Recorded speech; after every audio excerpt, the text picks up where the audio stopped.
By June 3rd, 1940, the evacuation of Allied forces at Dunkirk had been completed. The remaining French armies under General Weygand were deployed along a line stretching from Abbeville along the Somme and Aisne rivers to the Maginot Line.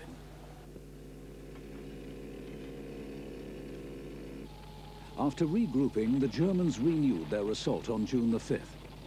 Facing the 120 German divisions were 65 divisions of French, by now short of heavy equipment and supplies. In spite of determined French resistance, by June the 9th, the German Army Group B under von Bock had broken through the Weygand line and reached the River Seine southwest of Paris. Army Group A under von Rundstedt met stiffer opposition, being first held, then counterattacked until May the 12th, when von Rundstedt broke out at Châlons. The following day, all hope of defending Paris was abandoned, and the French fell back all along their defensive lines. On June the 14th, Paris was declared an open city and was entered by the German armies. The French retreat to the south and east isolated France's Second Army Group, pinning it against the Maginot Line. When the line was breached at Saarbrücken and Colmar, the entire army group was surrounded, surrendering on June the 22nd.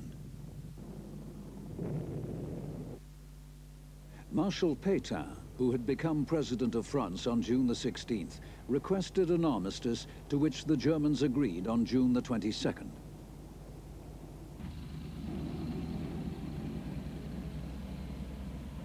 The fall of France marked the highest point in the history of German arms. At a cost to Germany of 35,000 dead or missing and 110,000 wounded, the British, French, Belgian and Dutch armies had been destroyed.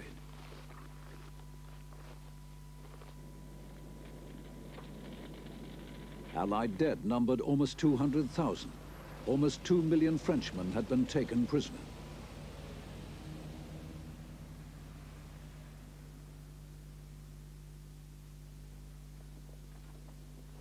A lawyer and long-standing Nazi Party member, Hans Frank was appointed head of the area of German-occupied Poland known as the Government General.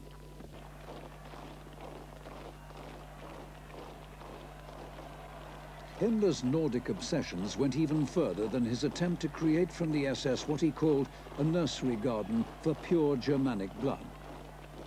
He was also intent on transforming the SS into a military religious order based on the medieval Teutonic Knights. The SS, Himmler believed, was destined to save Germany from the Slavic hordes of the East.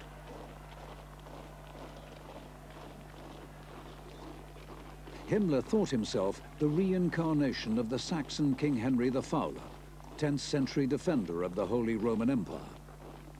He demanded that his senior SS leaders join him in lengthy periods of meditation, communing with the king and their own Aryan ancestors.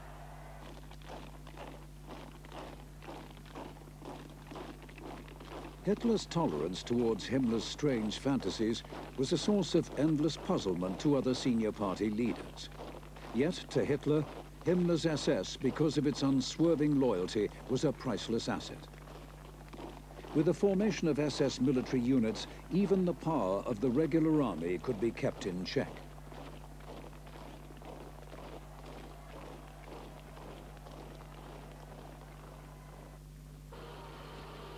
In the German invasion of Poland and Western Europe, the fanaticism of the Waffen-SS won the grudging respect of even the regular army commanders. Hitler's personal pride in the achievements of his party army was quickly translated into even greater power for Heinrich Himmler. Himmler was appointed Reichscommissioner for the strengthening of Germanism.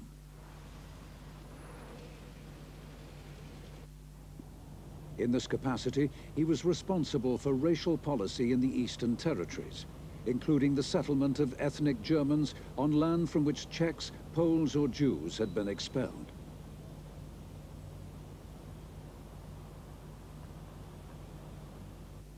By 1942, the SS had expanded to control all Germany's police forces, the Gestapo and the entire concentration camp system. It even possessed its own industries. Its military wing, the Waffen-SS, was now 40 divisions strong, including units formed from racially acceptable foreign volunteers.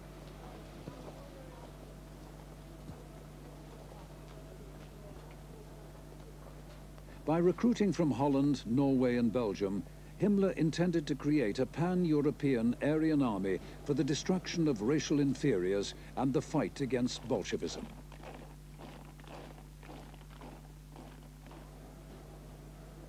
In the aftermath of the July bomb plot against Hitler of July 1944, Himmler was perfectly placed to extend his power yet further. He made the most of Hitler's mistrust of his generals, securing his own appointment as Commander-in-Chief of the Army Reserve.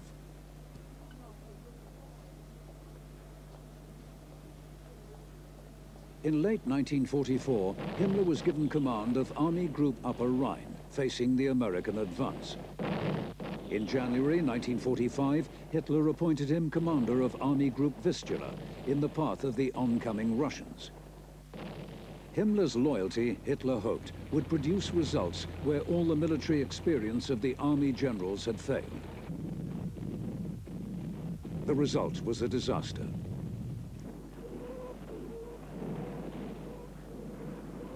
When the collapse of Germany seemed inevitable, Himmler entered tentative peace negotiations with the Western Allies. Hitler's reaction was to dismiss him instantly from all his posts. 2 days later, Hitler committed suicide.